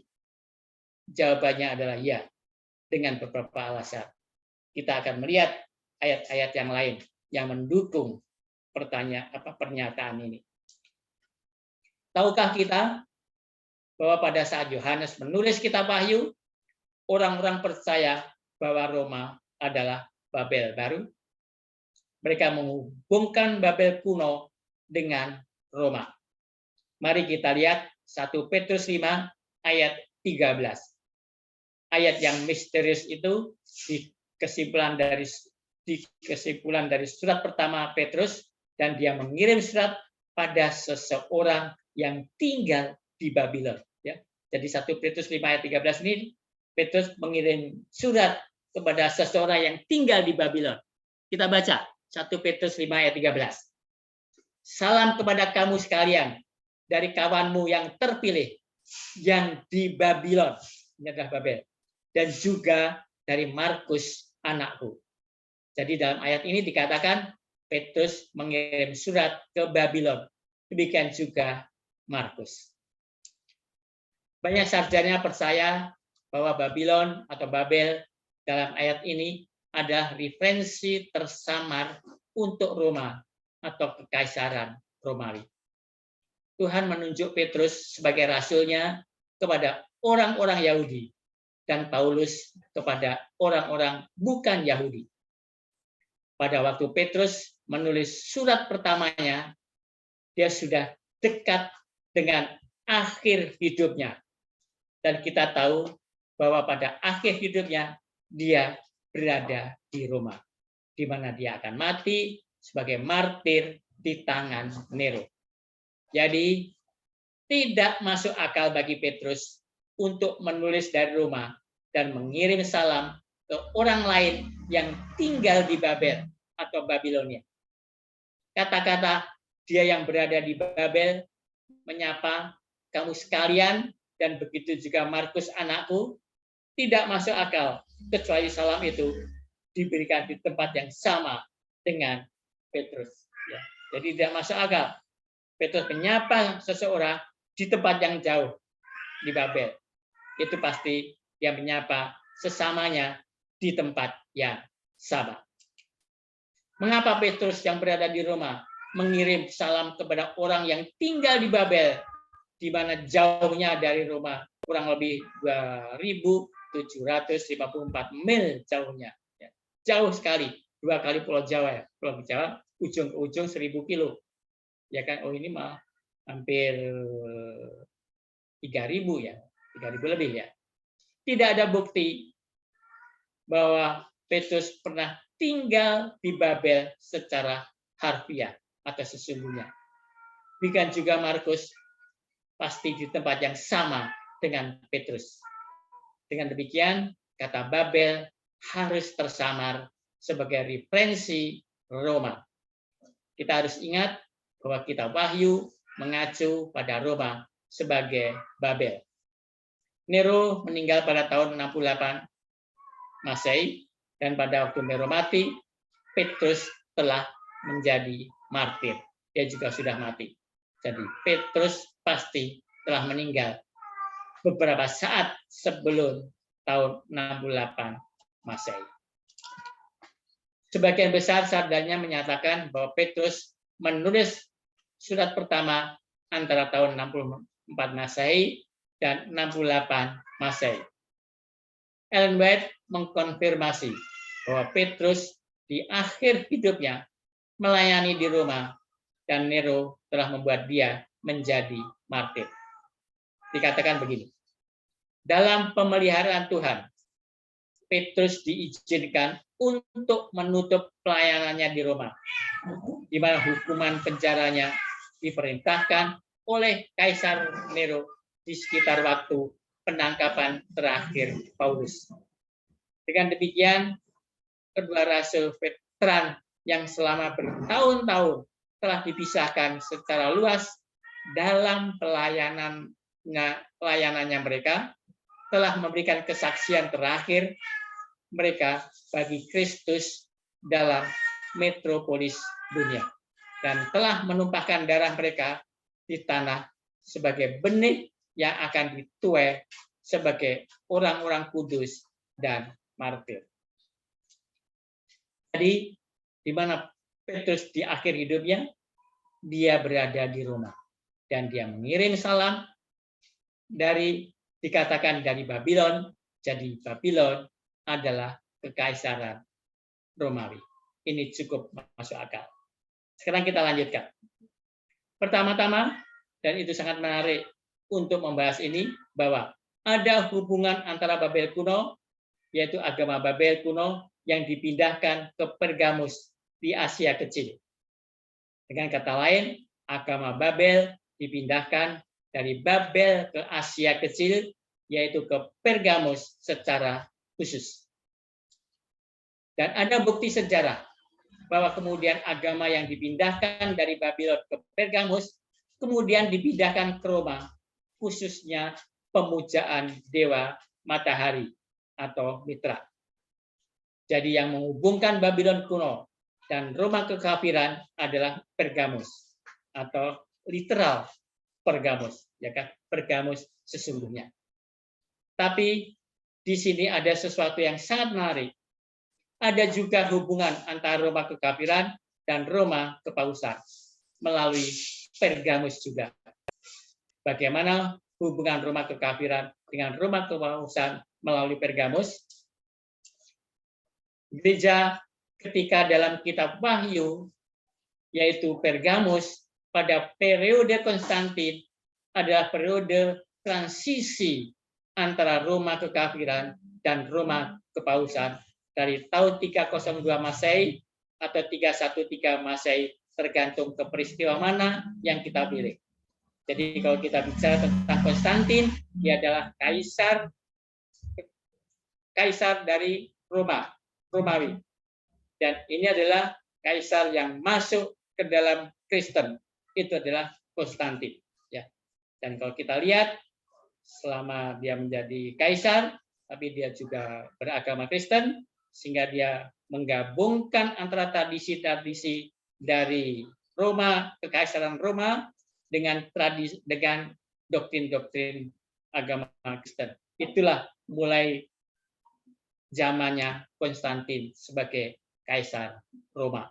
Dan pada zaman Konstantin inilah maka perbaktian yang orang Kristen dari hari Sabtu, hari Sabat, dipindahkan ke hari Minggu. inilah yang melakukan adalah Kaisar Konstantin. Hingga tahun 538, maka transisi sedang dilakukan antara Roma kekafiran dan Roma kepausan. Budaya, tradisi dalam praktek, dan agama Roma kafir sedang ditransfer melalui gereja Pergamus ke Roma kepausan. Jadi ada rantai tak terputus antara Babel kuno di Pergamus, Asia Kecil, Roma kafir, dan kemudian melalui gereja Pergamus ke Roma kepausan. Sekarang kita lihat kembali kitab Wahyu pasal 8 ayat 8 hingga ayat 9. Uraian yang diberikan tentang sangkakala kedua, karena ada beberapa simbol yang belum diartikan. Wahyu 8 ayat 8 sampai 9. Lalu malaikat yang kedua meniup sangkakalanya, dan ada sesuatu seperti gunung besar yang menyala-nyala oleh api, dilemparkan ke dalam laut. Dan sepertiga dari laut itu menjadi darah. Dan matilah sepertiga dari segala makhluk yang bernyawa di dalam laut. Dan binasalah sepertiga dari semua kapal. Gunung yang menyala-nyala melambangkan dalam perjanjian lama secara harfiah melambangkan Babel. Apa lambang gunung yang menyala-nyala di sangkakala kedua? Itu bisa dikatakan Babel. Karena setelah Yesus naik ke surga, setelah kehancuran Yerusalem, kekaisaran Romawi juga dikatakan sebagai Babel. Dan juga dikatakan sebagai gunung yang menyala-nyala, dilemparkan atau dibuang ke laut. Laut melambangkan invasi bangsa-bangsa barbar yang banyak dari utara. Artinya, kekaisaran yang datang benar-benar membuat kekaisaran Romawi berantakan. Jalur komersial Roma dihancurkan, segala sesuatu dihancurkan oleh bangsa barbar. Kemudian kita juga menemukan sepertiga dari laut menjadi darah. Yang lain menyatakan pertumpahan darah besar sebagai akibat dari jatuhnya kerajaan ini. Dan sepertiga dari makhluk yang bernyawa mati atau ikan-ikan di laut mati. Jadi pertanyaannya adalah melambangkan apakah ikan itu? Laut melambangkan negara yang banyak. Ikan hidup di laut, mereka tinggal di negara-negara itu. Ikan dilambangkan mereka atau orang-orang yang tinggal di kerajaan itu. Jadi kita katakan, di mana kita menemukan bahwa dalam Alkitab, kita perhatikan dalam kitab Habakuk pasal 1 ayat 14 dan 15. Apa yang dikatakan di sini? Habakuk 1 ayat 14 dan 15. Engkau menjadikan manusia itu seperti ikan di laut, seperti binatang-binatang melata yang tidak ada pemerintahnya. Jadi ikan melambangkan manusia. Ayat 15, semuanya mereka ditariknya ke atas dengan kail, ditangkap dengan pukatnya, dan dikumpulkan dengan payangnya. Itulah sebabnya ia bersukaria dan bersorak-sorai. Yang mereka kumpulkan di pukat ada ikan yang melambangkan manusia. Sekarang kita perhatikan Pengkhotbah pasal 9 ayat 12. Apa yang dikatakan dalam ayat ini? Pengkhotbah 9 ayat 12. Karena manusia tidak mengetahui waktunya, seperti ikan yang tertangkap dalam jala yang mencelakakan, dan seperti burung yang tertangkap dalam jerat. Begitulah anak-anak manusia terjerat pada waktu yang malam, kalau hal itu menimpa mereka secara tiba-tiba. Demikian juga dalam Yeskiel 29 ayat 3 dan ayat 4, kita menerapkan prinsip di sini. Di sangkakala kedua, apakah kita seharusnya menemukan gunung atau asteroid literal yang jatuh ke laut di suatu tempat, dan laut itu kita tahu menelan gunung dan sepertiga dari ikan secara literal? Tidak. Kita berurusan dengan lambang dan kita menerapkan prinsip yang sama pada sangkakala. Yang kita terapkan cuma tempat lain ada dalam kitab suci. Sekarang kita perhatikan Yeskiel 29 ayat 3 dan 4 ya. Jadi kita membahas biarlah Alkitab menerangkan Alkitab sendiri. Ayat 3, Yesaya 29. Berbicara dan katakan, beginilah firman Tuhan Allah. Lihat, aku menjadi lawanmu, hai Firaun, raja Mesir, buaya yang besar yang berbaring di tengah anak-anak sungaimu, yaitu Nil, dan yang berkata, sungai Nil aku punya, aku yang membuatnya. Aku akan mengenakan kelikir pada rahangmu dan membuat ikan dari anak-anak sungaimu berdekatan pada sisikmu.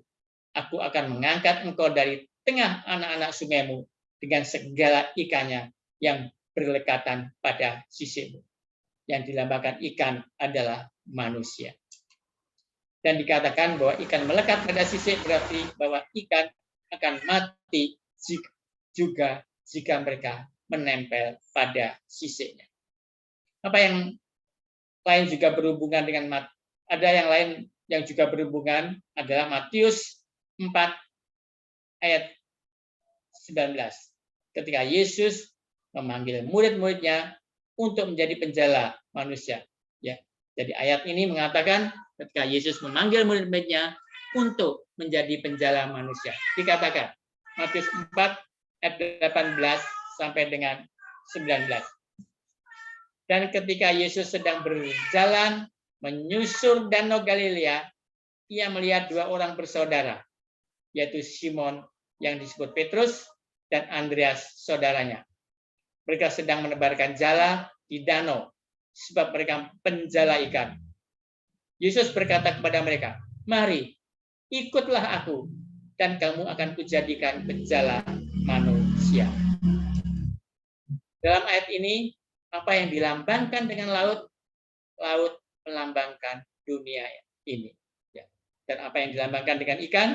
Ikan melambangkan individu-individu atau manusia yang hidup di dunia ini. Dan nelayan yang melakukan itu dilambangkan sebagai apa? Nelayan melambangkan umat percaya. Perahu melambangkan apa? Perahu melambangkan gereja. Dan bagaimana kita memasukkan ikan ke dalam gereja? Dengan menebarkan jala, artinya memberitakan Injil. Dan kemudian dalam perumpamaan tentang ikan di Matius pasal 13 dikatakan bahwa setelah ikan berada di perahu, maka kita membawa perahu ke pantai dan kita memisahkan ikan yang baik dari ikan yang buruk. Dengan kata lain, anggota yang baik dari anggota yang buruk di gereja. Jadi apa yang dilambangkan dengan ikan? Mereka dilambangkan dengan manusia. Apa yang terjadi dengan kekaisaran Romawi ketika orang barbar menyerang sebagian besar orang yang tinggal di kekaisaran Romawi? Apa yang terjadi dengan mereka? Mereka dibunuh dan air berubah menjadi darah karena invasi suku-suku barbar. Sekarang bagaimana dengan kapal-kapal yang disebutkan di sini? Yang disebutkan kapal-kapal. Apakah kita seharusnya melihat tempat tertentu di mana sepertiga dari kapal dihancurkan? Tidak. Kita perlu memahami apa makna atau lambang kata kapal secara simbolis. Ayat-ayat kunci ditemukan di Yeskiel 27 ayat 9 dan ayat 25 hingga ayat 29. Memberitahu kita kapal melambangkan perdagangan dan ekonomi. Ya, itulah yang dilambangkan dengan kapal, perdagangan dan ekonomi. Kapal-kapal di sini pada dasarnya melambangkan ekonomi dari Roma. Dan perlu kita ketahui, Kekaisaran Romawi adalah negara yang sangat makmur. Kekaisaran Romawi memiliki ekonomi yang sangat kuat. Tetapi apa yang terjadi ketika orang barbar menyerang Kekaisaran Romawi? Kekaisaran Romawi dilemparkan ke dalam kekacauan. Itu adalah pemberitahuan bencana dalam Yeskiel pasal 27 ayat 9. Kita baca Yeskiel 27 ayat 9. Tua-tua Geba dengan ahli-ahlinya berada padamu, hendak memperbaiki kerusakanmu. Segala kapal laut beserta anak kapalnya berlabuh padamu, hendak menukarkan barang dagangannya. Ayat 25, kapal-kapal Tarsis membawa barang-barang dagangan ini bagimu, penuh dengan muatan berat, engkau di tengah lautan. Ayat 29, mereka turun dari kapalnya yang mengayun dayung semuanya, anak kapal, pelaut semuanya, ke daratan lari mereka. Jadi apa yang mewakili kapal mereka? Yang mewakili kapal adalah kemakmuran komersial atau ekonomi yang baik. Tetapi apa yang terjadi ketika orang barbar menyerbu kekaisaran Romawi? Semuanya jatuh, terpisah. Semuanya berantakan. Wahyu pasal 18 berbicara tentang kejatuhan Babel pada akhir zaman. Maka dikatakan dalam ayat 17 hingga ayat 19 dari Wahyu pasal 18 dikatakan, dan setiap nahkoda dan pelayar dan anak-anak kapal dan semua orang yang mata pencariannya di laut berdiri jauh-jauh dan berseru ketika mereka melihat asap api yang membakarnya. Katanya, kota manakah yang sama dengan kota besar ini? Dan mereka menghamburkan debu ke atas kepala mereka dan berseru sambil menangis dan meratap. Katanya, celaka, celaka kota besar yang olehnya semua orang mempunyai kapal di laut telah menjadi kaya oleh barangnya yang mahal, sebab dalam 1 jam saja ia sudah binasa. Jadi apa yang dilambangkan oleh sangkakala kedua itu adalah kehancuran kekaisaran Romawi dari semua segi, baik kerajaannya maupun juga ekonominya. Sekarang ringkasan sangkakala kedua. Saat sangkakala kedua dibunyikan, sebagai gantinya kemakmuran duniawi, orang barbar menyerbu kekaisaran Romawi, menghancurkan rute perdagangan dan menghancurkan kemakmuran Roma. Penghakiman pada sangkakala kedua membawa runtuhnya seluruh tatanan sosial dan ekonomi kekaisaran Romawi. Orang barbar menginvasi kekaisaran antara tahun 378 Masehi dan 476 Masehi. Tahun 476 Masehi itulah jatuhnya kekaisaran Romawi. Pada tahun 378 Masehi, Visigoth memusnahkan seluruh tentara Romawi, termasuk Kaisar Romawi Valens. Dan pada tahun 410 Masehi, mereka menghancurkan Roma. Pertama kali ada yang melakukannya setelah 800 tahun. Dan pada tahun 455 Masehi, Vandal menghancurkan Roma untuk kedua kalinya. Jadi pertama tahun 10 Masehi, kedua dihancurkan lagi 455 Masehi untuk kedua kalinya. Mereka merusak kota selama 2 minggu. Penjaraan sistematis dan terus-menerus terjadi. Segala sesuatu yang berharga yang bisa mereka bawa, sehingga sistem ekonomi rusak. Mereka dibawa ke Kartago. Kemudian bertambah 7 dari emas murni yang dimiliki Titus, yang pada tahun 70 Masehi dibawa pergi ke Roma dari Bait Suci di Yerusalem. Ya. Geserik, pemimpin Vandal, adalah pemangsa manusia. Mereka tidak disebut pengacau karena alasan lama. Mereka benar-benar yang mereka hidupi sesuai namanya. Ya. Mereka pengacau, mereka merusak kekaisaran Romawi. Kekaisaran Romawi menganiaya orang Yahudi dan orang Kristen seperti Ignatius dan Polikarpus, serta orang-orang Kristen sesat seperti Arya. Oleh karena itu, ketika sangkakala kedua ditiup, Tuhan datang dalam penghakiman terhadap kekaisaran Romawi. Apakah kita bisa menangkap prinsip yang terjadi? Kekaisaran Romawi menganiaya umat Tuhan, dan sekarang Roma akan menuai perbuatannya. Kita ingat bahwa kita mempelajari alasan mengapa sangkakala kedua ditiup, itu adalah penghakiman Tuhan atas bangsa atau sistem yang telah menindas dan menganiaya umat Tuhan. Orang-orang barbar menghancurkan jalur perdagangan, menghancurkan kota, dan menjarah Roma sehingga Roma praktis menjadi kota hantu. Dan kebetulan jika kita mempelajari tentang gereja kedua, yaitu gereja Smyrna, itu sangat menarik, ya kan? Dan kita sudah pelajari itu pada waktu kita membahas tentang 7 gereja, dan kita juga sudah mempelajari membahas tentang gereja Smyrna. Kita memiliki di gereja Smyrna banyak bahasa kematian. Ini adalah gereja yang dianiaya oleh Kekaisaran Romawi. Sekarang kita perhatikan di sana dengan cepat, kitab Wahyu pasal 2 ayat 8 sampai dengan 11 dikatakan. Dan tuliskanlah kepada malaikat jemaat di Smyrna. Inilah firman dari yang awal dan yang akhir, yang telah mati dan hidup kembali. Aku tahu kesusahanmu dan kemiskinanmu, namun engkau kaya dan fitnah mereka yang menyebut dirinya orang Yahudi, tetapi yang sebenarnya tidak demikian. Sebaliknya, mereka adalah jemaah iblis. Ayat 10, jangan takut terhadap apa yang harus engkau derita. Sesungguhnya, iblis akan melemparkan beberapa orang dari antaramu ke dalam penjara supaya kamu dicobai dan kamu akan beroleh kesusahan selama 10 hari. Hendaklah engkau setia sampai mati, dan aku akan mengaruniakan kepadamu mahkota kehidupan. Jadi mereka akan mengalami kesengsaraan selama 10 hari. Penganiayaan berlangsung dari tahun 303 Masehi sampai tahun 313 Masehi. Ayat 11. Siapa bertelinga, hendaklah ia mendengarkan apa yang dikatakan Roh kepada jemaat-jemaat. Barang siapa menang, ia tidak akan menderita apa-apa oleh kematian yang kedua.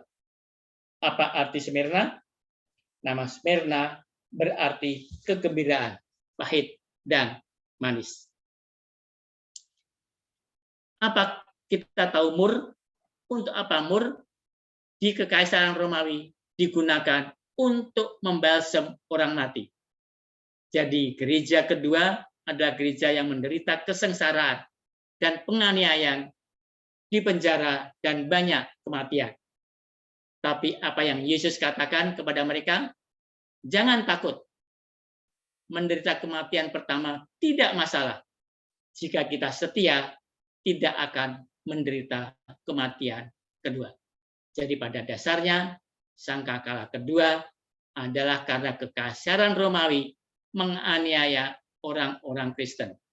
Membunuh mereka, sehingga sekarang Tuhan menggunakan orang-orang barbar untuk datang melawan Kekaisaran Romawi untuk membalaskan apa yang telah dilakukan Kekaisaran Romawi kepada umat Tuhan.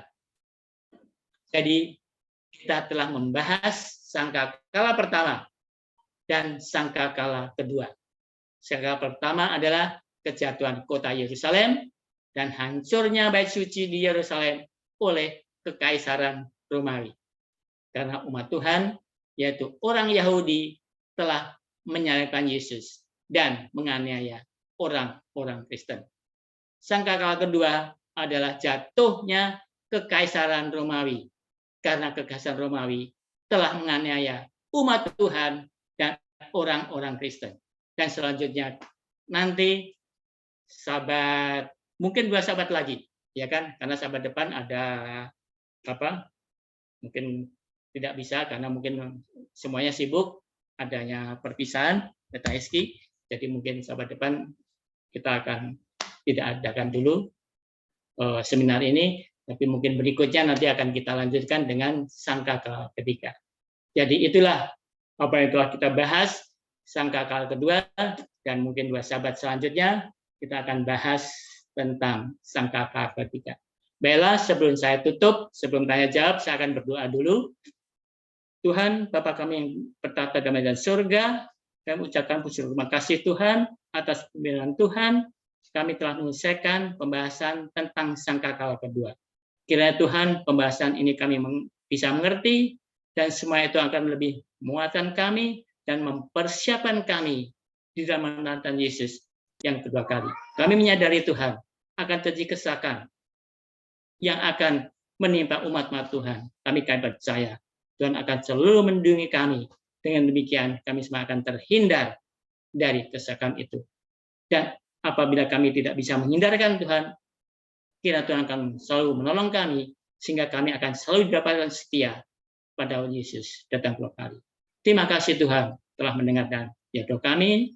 Ampuni dosa kami Tuhan. Karena Yesus, hamba-Mu berdoa dan mengucap syukur. Amin. Oke, sampai di sini